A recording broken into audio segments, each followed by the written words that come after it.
Housing towers నిర్మాణానికి ప్రభుత్వం అడుగులు వేస్తుంది. నాగారంలోని నిర్మిత కేంద్రం వద్ద హౌసింగ్ టవర్స్ నిర్మాణానికి స్థలాన్ని మంత్రి పొంగులేటి శ్రీనివాసరెడ్డి పరిశీలించారు. అర్హులైన ప్రతి నిరుపేద కుటుంబానికి సొంతింటి కలను నెరవేర్చడమే కాంగ్రెస్ ప్రభుత్వ లక్ష్యమని మంత్రి తెలిపారు. రాష్ట్ర వ్యాప్తంగా 2 విడతల్లో 8 లక్షల ఇందిరమ్మ ఇళ్లను మంజూరు చేశామని, ఇప్పటికే 2 లక్షల ఇళ్ల నిర్మాణం పూర్తయిందని వెల్లడించారు.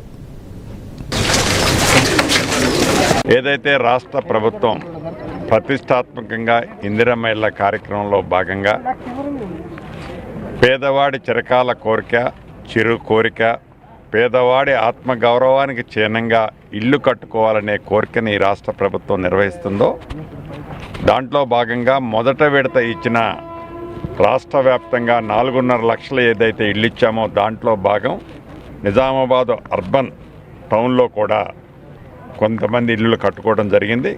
ఉదయం స్థానిక శాసనసభ్యులు, కార్పొరేటర్లు, అదే రకంగా గౌరవ జిల్లా కలెక్టర్ గారు, సిపి గారు, ఇంకా పార్టీ ముఖ్య నాయకులు, డిసిసి అధ్యక్షులు, మిగతా నాయకులు, వారితో పాటు పట్టణ ప్రాంతంలో ఉండే నిరుపేదలు అందరం కలిసి సుమారు ఒక 6-7 ఇళ్ళు కంప్లీట్ అయినాయి. ఒక 3-4 ఫినిష్డ్ స్టేజ్లో ఉన్నాయి. ఒక 3-4 ఇళ్ళు కూడా ప్రత్యక్షంగా చూడటం జరిగింది. వారి ఆనందానికి హద్దు లేదు. ఎందుకంటే మేము ఇల్లే కట్టుకుంటాము అని ఏదైతే రాష్ట్ర ప్రభుత్వం ప్రతిష్టాత్మకంగా ఇందిరమ్మ